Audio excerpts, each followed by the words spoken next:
Yes, without delaying, we are going to start relative pronoun. What is that? Relative pronoun. In the very simple, अगर हम बात करें relative pronouns, वो pronouns होते हैं, वो words होते हैं जो दो clauses को या फिर दो sentences को आपस में combine करके एक meaningful क्या बनाते हैं, एक sentence बनाते हैं. Again, relative pronoun वो pronouns होते हैं, वो वर्ड्स होते हैं जो दो क्लोजेस को जोड़ के कंबाइन करके एक मीनिंगफुल क्या बनाते हैं, सेंटेंस बनाते हैं कि सेंटेंस का कोई मीनिंग हो. ठीक है. अब कुछ ये ऐसे वर्ड्स हैं जो एक पर्टिकुलर थिंग के लिए, पर्टिकुलर पर्सन के लिए, प्लेस के लिए यूज किए जाते हैं. ठीक है. सो चलिए करते हैं हम. Let's start.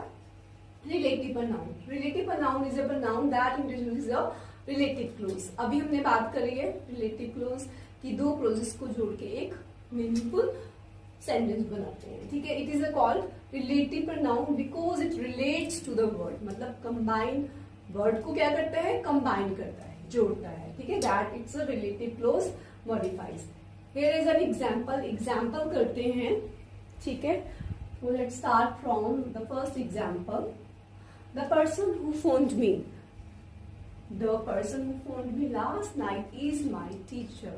अब who यहाँ पे that is a relative pronoun का काम कर रहा है. You can jot down on your diaries.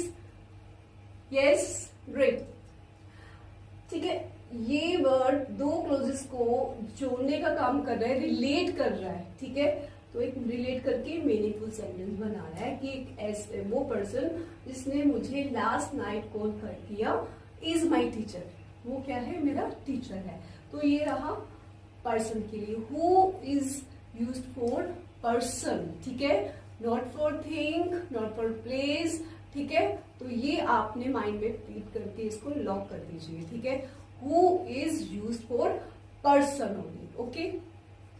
So in the above example, who relates to the person who phoned the last night modifies क्या कर रहा है, relative clause. ठीक है. Who phoned me last night. ठीक है. relative clause मतलब कि अब who phoned me last night, this is kind of a relative clause बोलेंगे. ठीक है. who के बाद sentence जुड़ रहा है, बात बन रही है, एक meaningful एक sentence बन रहा है. तो that is a who phoned me last night is a relative clause. तो ये 5 टाइप्स के होते हैं. These are 5 types. ठीक है. Pronouns who, which and that. तो समझते हैं. Who सब्जेक्ट के लिए यूज करते हैं, who जो है वो ऑब्जेक्ट के लिए यूज करते हैं. ये बहुत ही इंपॉर्टेंट इंफॉर्मेशन हम शेयर कर रहे हैं. ठीक है. तो इसके लिए please keep your eyes open. ठीक है. Who use for a object. Okay. And I generally only for people. अभी हमने बात करी है whose is for possessions, possession, possessive हम कर चुके हैं ना, possessive pronoun. ठीक है. which is for things that can be used for things and people only in defining relative clauses. Okay. वैसे that जो है वो मोस्ट ऑफ हम थिंग्स के लिए भी यूज करते हैं. ठीक है. थिंग्स के लिए करते हैं. ठीक है. यहाँ पे उसके बाद clauses that are essential, that is essential to the sentence that do not simplify the extra information. चलिए पढ़ते हैं, आगे हम करते हैं. Relative pronoun can refer to singular or plural. There is no difference between male and female. ठीक है. Relative pronoun refer to singular or plural and there is no difference between male and female. ठीक है. अब अगर हम who की बात कर रहे हैं तो हु में मतलब दैट इज नॉट डिफाइनिंग कि वो इज इट मेल है या फिर फीमेल है. ठीक है. तो ये बात की गई है. Look at this example showing defining and non defining relative clauses. अब हम पढ़ेंगे defining and non defining relative clauses. Defining and non defining relative clauses. ठीक है. ठीक है. एस का मीनिंग यहाँ पे रहेगा सब्जेक्ट, ओ का मीनिंग रहेगा ऑब्जेक्ट, पी मीन्स पोजेसिव. ठीक है. ओके. और यहाँ पे साथ के साथ हम नोट्स इसके पढ़ेंगे कि which is preferable, which is not preferable. Defining relative clauses की अगर हम बात करते हैं, यहाँ पे सेंटेंस दिया हुआ है, the person who found me last night is my teacher. अब एस यहाँ पे सब्जेक्ट के लिए यूज हुआ है, ओके। हु यहाँ पे as a subject, who it means who यहाँ पे सब्जेक्ट के लिए यूज हुआ है। नेक्स्ट है हमारा the person that found me last night is my teacher, that. अब दैट की अभी यहाँ पे हम बात कर रहे हैं, दैट लगा सकते हैं बट ये इनफॉर्मल आ जाता है, ठीक है। दैट हम यूज कर सकते हैं बट ये इनफॉर्मल आ जाता है, ठीक है। That is preferable but I suggest कि हम हु यूज करें, ठीक है। क्लियर, आगे बढ़ते हैं हम।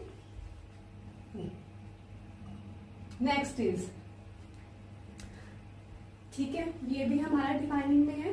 The car which hit me was yellow, the car विच, अब विच की बात हो रही, विच हिट मी, ये क्लोज है, ठीक है, हमारा प्रॉपर, ठीक है। The car that hit me was yellow, ठीक है, दैट इज ऑल्सो प्रेफरेबल, ठीक है। विच थोड़ा सा फॉर्मल आ जाता है, ठीक है, इतना ही डिफरेंस है। सो हमने यहाँ पे फ्रेम करे कि दोनों ही वे के साथ, ठीक है, we can make structure with different ways, ठीक है, दोनों ही तरीके के साथ हम बना सकते हैं। उसके बाद whom यहाँ पे एज ऑब्जेक्ट यूज हुआ है, whom used here as an object, ठीक है। सेंटेंस है हमारा the person whom I phoned last night is my teacher, whom, the person whom I phoned last night is my teacher, whom की बात as object, पहले who subject as a subject use हुआ था, अब यहाँ पे एज एन ऑब्जेक्ट यूज हुआ है। अब whom इज करेक्ट, ठीक है, करेक्ट है, मीन्स फॉर्मल है, whom यहाँ पे फॉर्मल की तरह यूज करा है आपने। The people who I phoned last night are my teachers, अगर ज्यादा है तो यहाँ पे हम who लगाएंगे, ठीक है। नेक्स्ट ये देखिए, the person that I phoned last night is my teacher, that यहाँ पे मतलब लग तो सकता है but this is not sophisticated, ठीक है, जितना यहाँ पे whom की अगर हम बात करते हैं, ठीक है। तो अगर मैं जाऊंगी तो आई गो फॉर whom, ठीक है, लगा सकते हैं, ठीक है, बट थोड़ा सा ये मतलब इनफॉर्मल ही रहेगा, ठीक है। नेक्स्ट है the person I phoned last night is my teacher, relative pronoun is optional है। अब यहाँ पे देखो, अब यहाँ पे किसी भी रिलेटिव प्रोनाउन का यूज नहीं किया गया, the person I phoned last night is my teacher, तो ऐसे भी हम यूज कर सकते हैं, ठीक है, यहाँ पे ऑप्शनल है इस। तो ये आई होप कि ये एग्जांपल्स आप साथ साथ इसके साथ और एग्जांपल्स बनाइए, फ्रेम कीजिए, ठीक है, ठीक है। तो तभी ये सिचुएशंस कुछ हमने सेंटेंसेस करे हैं, आगे करते हैं हम, ठीक है, ये डन है। Next, the car which I drive is old, वो कार जो मैं ड्राइव करती हूँ इज ओल्ड, ठीक है। The car that I drive is old, अब that is preferable but I go for which, ठीक है। आप भी कोशिश करिए कि ये फॉर्मल वे के साथ आप कंस्ट्रक्ट करना, ठीक है, इसके साथ ट्राई कीजिए। The car I drive is old, अब यहाँ पे ना तो हमने का यूज करा है ना तो दैट का यूज करा है, सीधा the car I drive is old, this is relative pronoun, ठीक है। तो यहाँ पे मतलब ऑप्शनल भी रहता है, तो you can construct with 3 ways, ठीक है। नेक्स्ट हमारा आ जाता है P4, हमने क्या क्या करा था, दैट इज अ पोजेसिव, ठीक है। होप सो हमने ये इसकी क्लास लगाई हुई है, ठीक है, होप सो आपको जल्दी समझ में आ रहा है। P4 possessive, the student whose phone just rang should stand up, कहने का मतलब कि कौन से बच्चे का जो फोन बजा है उसे खड़े हो जाना चाहिए, खड़े हो जाओ। होता है ना क्लास में टीचर्स करते हैं, जिसका फोन रिंग करा है वो खड़ा हो जाए, रैंग सेकंड फॉर्म, ठीक है, पास्ट, सिंपल पास्ट है यहाँ पे हमारा। द स्टूडेंट हुज, अब यहाँ पे ध्यान देते हैं, that is a possessive pronoun, ठीक है, it is used for person. Students whose parents are wealthy pay extra, भी ऐसे बच्चे जिनके पेरेंट्स ज्यादा वेल्दी हैं तो उनको एक्स्ट्रा पे करना चाहिए, ऐसी कोई बात नहीं है, ठीक है। This is only for sentence, okay, alright.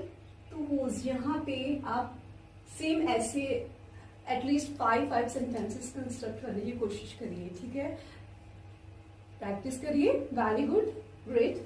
The next is the police are looking for, yes, the police are looking for the car whose driver was masked, भी ऐसी कार जिसके ड्राइवर ने मास्क करा हुआ था, पुलिस ऐसी गाड़ी को ढूंढ रही है। Whose driver is used for person, इसको आपने थोड़ा ध्यान में रखना है, ठीक है। हुज ड्राइवर, ठीक है, इसकी प्रैक्टिस करनी है। Whose can be used with things, ठीक है, थिंग्स के लिए यूज करते हैं, ठीक है। Which is also possible. The police are looking for the car of which the driver was mask. तो विच के साथ भी बना सकते हैं, हुज के साथ भी।